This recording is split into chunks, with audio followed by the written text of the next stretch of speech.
In today's video, I am going to tell you why you should not buy the brand new iPad Pro.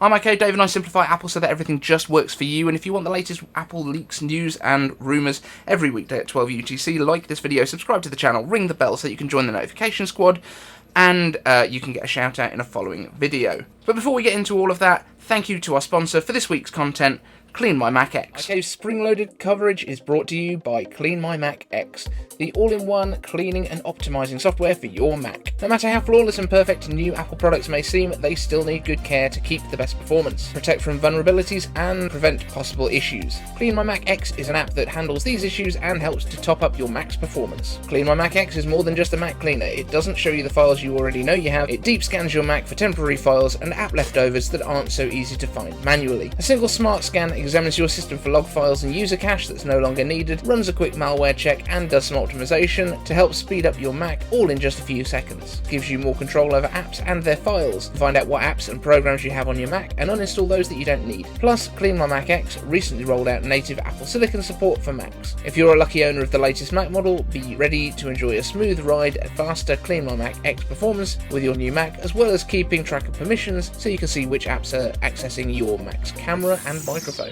Link is in the description to check out a free trial, which of course helps to support this channel too. And today we are doing Casual Friday. Everything is off the prompter. I have the prompter in front of me, it's just got some bullet points on it, because I had a couple of comments saying that people don't like me kind of reading off a teleprompter. Let me know if you agree with that, or if you are fine with it, or whatever. It kind of makes my life a little bit easier, but this channel is all about you, and we're going to talk a little bit later about what we've got coming up. But until then, let me know down in the comments what you want to see from this channel. Do you hate the teleprompter? Do you want me to do more reviews? Do you want more history of Apple? What do you want? But first of all, as I say at the top of this video, we're going to talk about the iPad Pro M1, what it means, what it doesn't mean. So let's get into that mess of misconceptions that are on the internet right now. M1 in an iPad. Is it a shocker that Apple has put this same chip that they've got in their Macs into an iPad? No, it's not. It's not at all a shock, to me at least. I don't know why so many people are like, oh, I can't believe they've put an M1 in an iPad. So the reason for this, the reason that I'm not shocked at all, is because M1 is A14X. It's not any different to what we expected. Now, there's a couple of extra parts in there that we kind of weren't expecting to be in an A14X, like Thunderbolt, which is great. And there's some extra stuff that's been added to that chip specifically for macOS. But all it means is that in the iPad, they just won't use those bits, because it's a lot more economical for Apple to make one chip that is capable of running all of these devices and then not use the bits they don't need for those other devices. So, for example, I'm pretty certain that we're not going to be getting any kind of x86 Rosetta type support in the iPad. Like, that doesn't make any sense at all. I don't think we're going to get macOS on the iPad. And I know a lot of people keep saying this, oh, this is it. They've put a Mac chip in the iPad, so now we're going to get macOS on the iPad. I really think it's the other way around. I think they've actually put an iPad chip into Macs. It just happens that these iPad chips are now so fast that they can absolutely run a Mac and, you know, kick Windows ass at the same time. Intel, sorry guys, you guys are really struggling, right? These Rocket Lake chips, when the Windows community, when the gaming community is saying that your new chips are a waste of sand, because that sand shouldn't have even been turned into silicon for these, you guys are losing. You guys are losing hard. What can I say? And M1 is very much still that first step.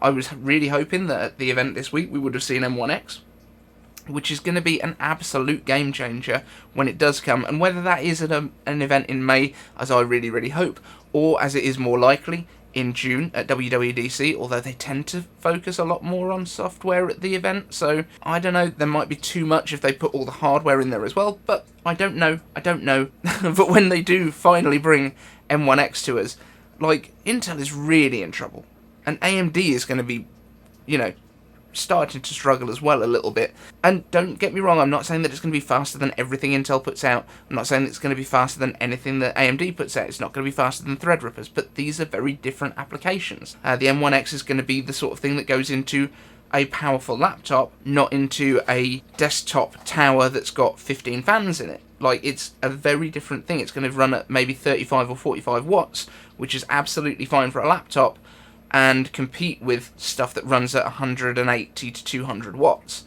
So it's going to be an absolute game changer from that point of view. So, just bear that in mind. But in terms of the iPad, which is what we're talking about now, macOS on the iPad, it doesn't make sense. Because obviously, with Thunderbolt, they have got the capability to run external displays at up to 6K, so you could plug your iPad into a 6K XDR display.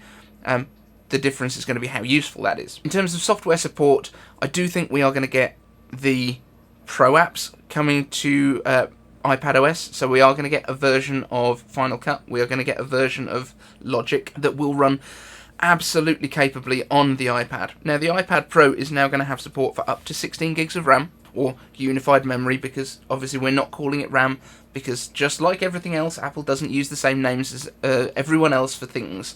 So the motherboard of a Mac is called the Logic board.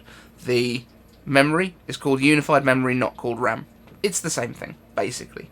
However, the difference being here that it's built into that SoC, so it gets super fast access to the GPU and the CPU. And this kind of super fast access is one of the big things that makes a difference. And I know it seems ridiculous, but the distance between a CPU on a big motherboard and those sticks of RAM actually puts a limit on how fast that RAM can work. Because in terms of cycle speed, I think when you're getting up into the higher tiers of stuff, about 10 centimeters is how far the speed of light allows things to move between the cycles. And this is something that came up on one of Linus Tech Tips videos the other day, and I was like, oh, that's really interesting. So actually bringing that memory onto the SoC makes Apple Silicon way faster at actually accessing its memory. And we might not be seeing the full value of that just yet because of how quick the memory is and how quick the CPUs are and the GPUs on Apple Silicon. But once we actually get really to pushing those limits, it is going to make a big difference. And I do think that there is going to be some off-SoC memory options as we get into things like the Mac Pros. But right now, the fact that everything is on that system in a package is what makes Apple Silicon so fast, and that's why I don't think we're actually going to see discrete GPUs in the way that people expect from Apple Silicon, or at least until you get into the very, very high-end stuff. And at that point, I think you will still have the integrated GPUs, but you'll also have another GPU that can take the very high workload stuff. And the internal GPUs that are built in will handle your operating system and all that kind of thing. I think that will all stay there. I get a bit rambly when I'm off teleprompter, apologies. But in terms of the software support, so Final Cut, Logic, etc. will come to the iPad, but it has to be rewritten to run on the iPad. Even though we've got the same chip, iPadOS doesn't have the same core technologies that macOS does. So what I would expect is that Final Cut and Logic will probably be rewritten specifically for the iPad, and then that version will probably migrate over to the Mac as well, because the Mac losing some of those core technologies is probably more realistic than bringing some of them over to iPadOS. But that's something that we won't know until we get to WWDC, when the developers get their hands on the next generation of macOS and iPadOS, and probably the first versions of these pieces of software, the Pro apps for the iPad. So why do I say that we shouldn't be buying an iPad Pro right now? I think the main reason is because a lot of people are buying it expecting that in June they will get macOS on it. I don't think that's what's going to happen at all. I don't think the way that you interact with an iPad works well for something like macOS. I don't think, because an iPad is still going to be touch first. Yes, you can put it on a Magic Keyboard and trackpad. Yes, you can do all of these things, but it's not the ideal way to use it.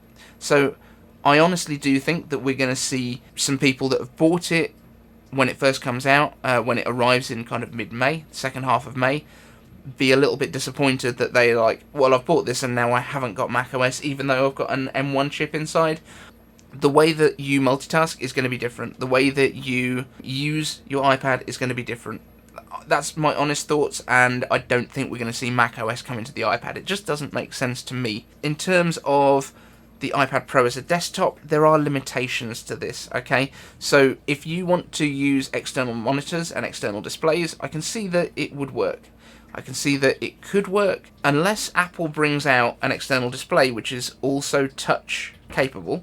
Then you are limited to interacting with the display that you have unless you're using a keyboard and mouse. But I can see definitely support coming to more apps for things like using your iPad Pro as a graphics tablet and then having your kind of viewer on the second display. That makes a lot of sense. What I can see though happening is when Apple releases their next display, external display, I can see them bringing touch support to it, because if they bring touch support to an external display, which works via Thunderbolt and is compatible with the iPad, then you can interact with both, and that makes a lot more sense. That is probably a really compelling option, and brings Apple some kind of unique features that other people don't necessarily have. So if that happens, that would be really cool. Hopefully they won't push the price too far beyond what we used to have with the Thunderbolt displays and the Apple Cinema displays, which was about $1,000, which for me is quite expensive when I can get these kind of displays. Like my base display here is a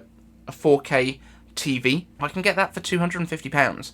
And if it's like 4 times more expensive to have a smaller display, admittedly probably with a better picture quality and touch, it's a tricky thing for me to be able to kind of justify in my own head. But I'm really interested to see what you guys think. So, in summary, for why not to buy the iPad Pro right now, I do think that people are expecting too much of it.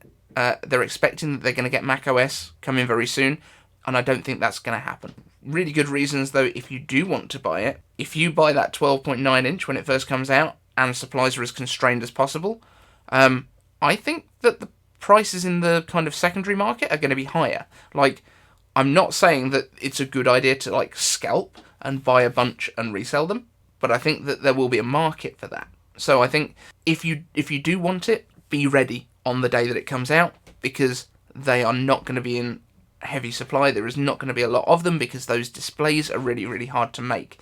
If you just want an iPad Pro that is the best it can be, other than that display, the mini LED display, the 11 inch is probably a really good form factor. I'm a huge fan of the iPad Air.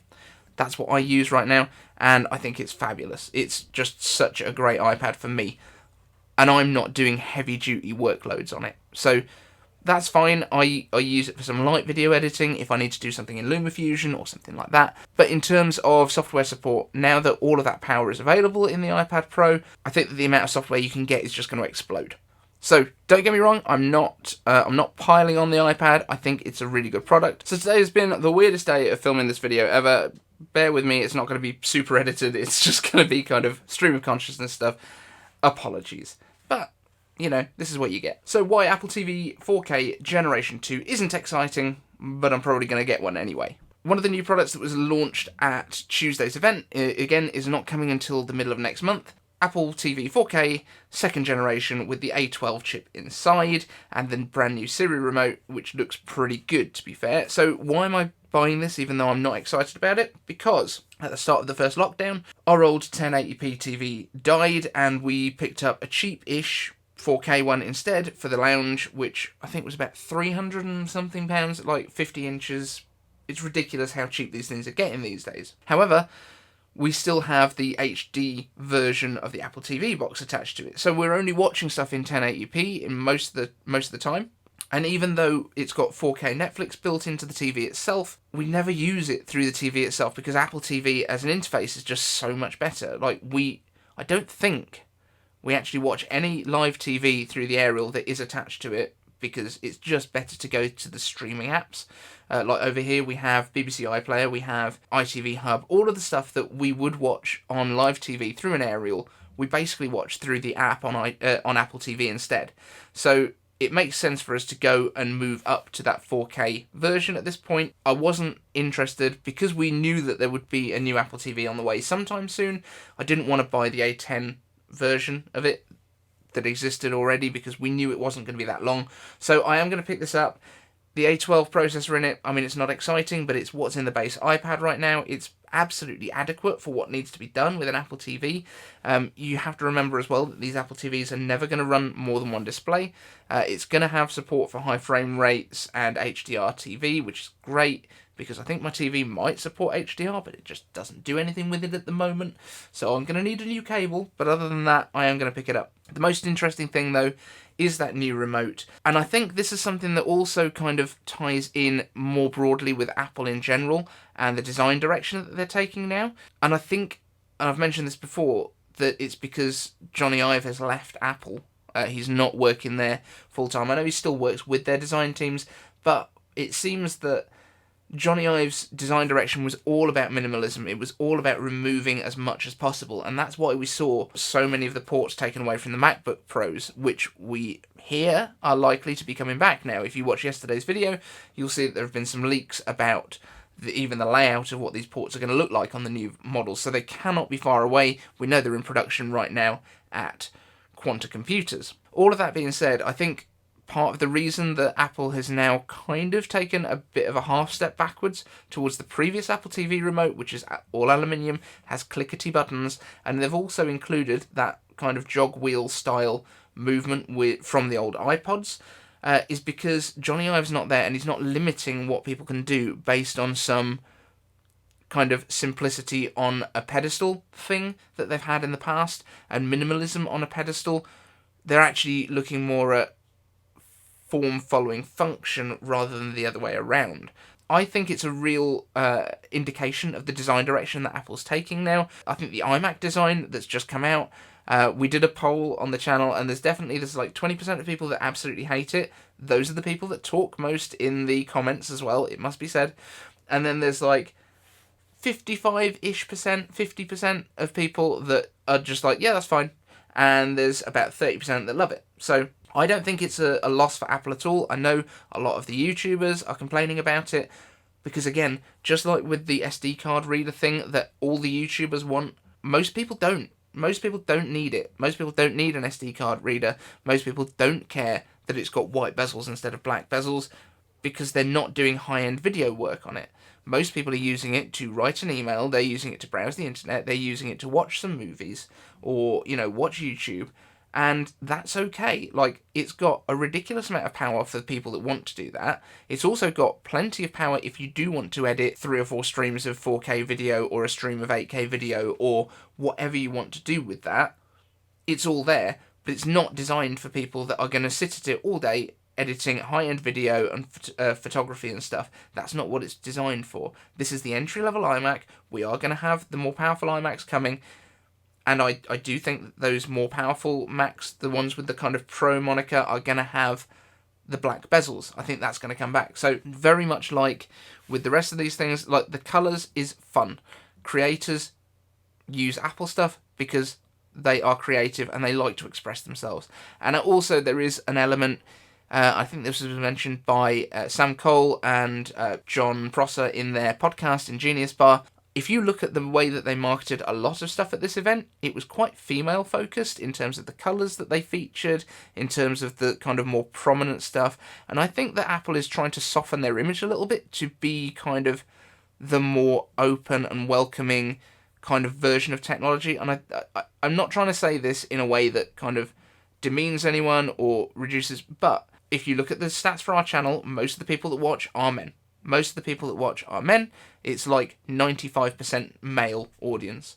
Now, I'm not saying that women will only buy an iPad if it is pink. That's not what I'm trying to say. What I'm trying to say is Apple in general are trying to make their products in general partially fashion statement, partially like lifestyle brand, and even Intel called them a lifestyle brand.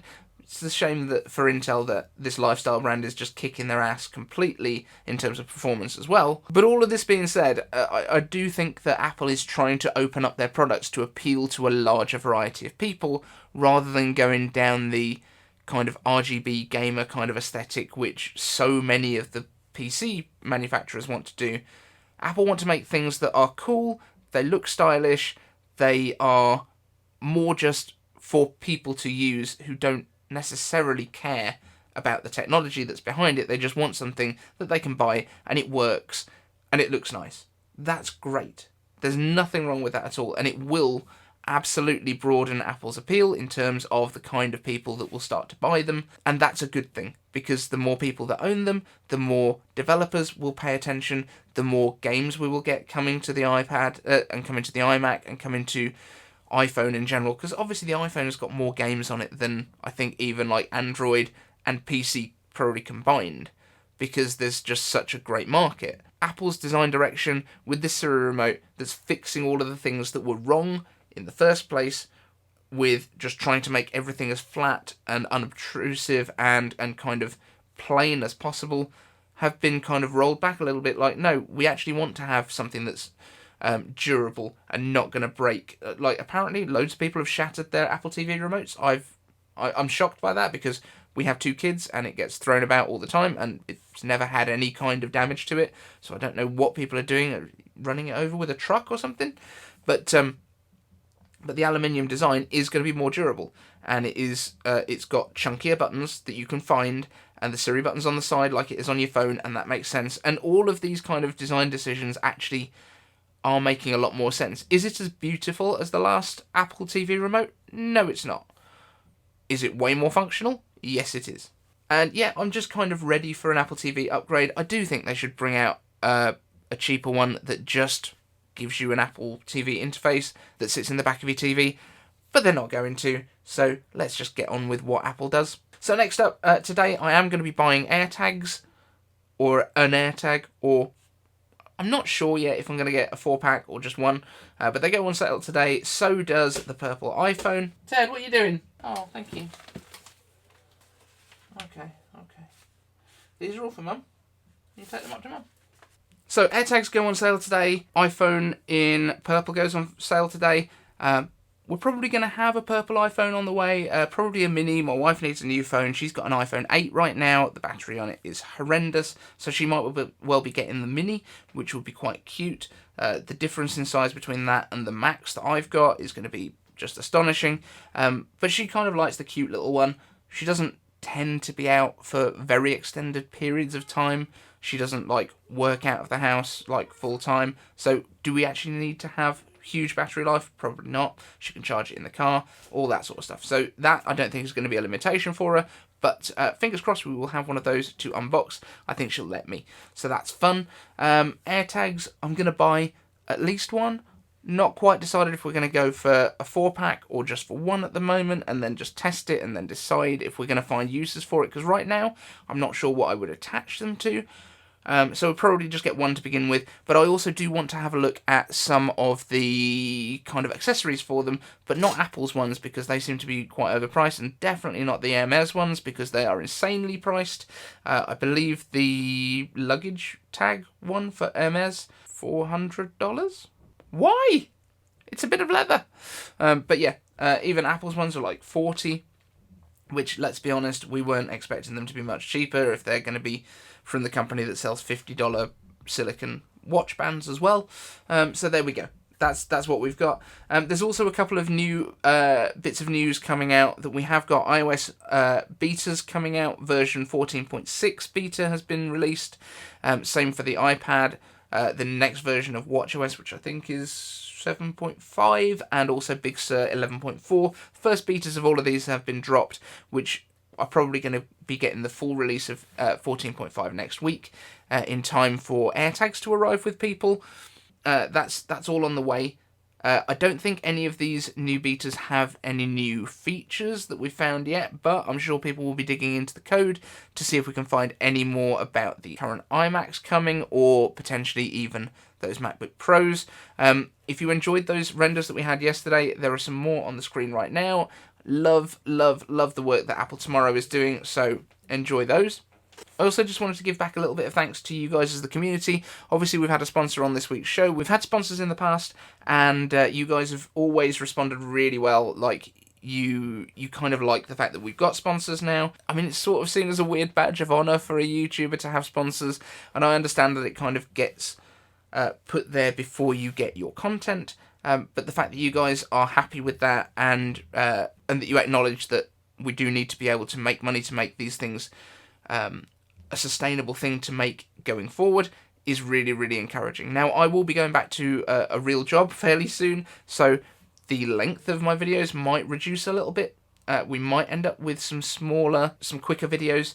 But over the weekend, we have got some reviews coming out as well. And I'm not a review channel, as you guys know, but we have the FIFine microphone that I'm using right now. I'm actually using it as a boom mic today instead of up front in my face to see how that works.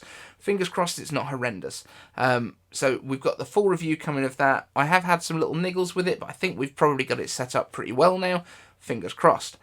We've also got the ESR HaloLock car mount because, as I said, I'm probably going to be going back to working full-time fairly soon, and so I'm going to be out on the road a bit more. So I've got the ESR HaloLock car mount, which is a MagSafe based car mount that charges while it mounts it on your dashboard as well. And also ESR also sent me over an iPhone MagSafe case with the made for iPhone certification. So I've been trying both of those.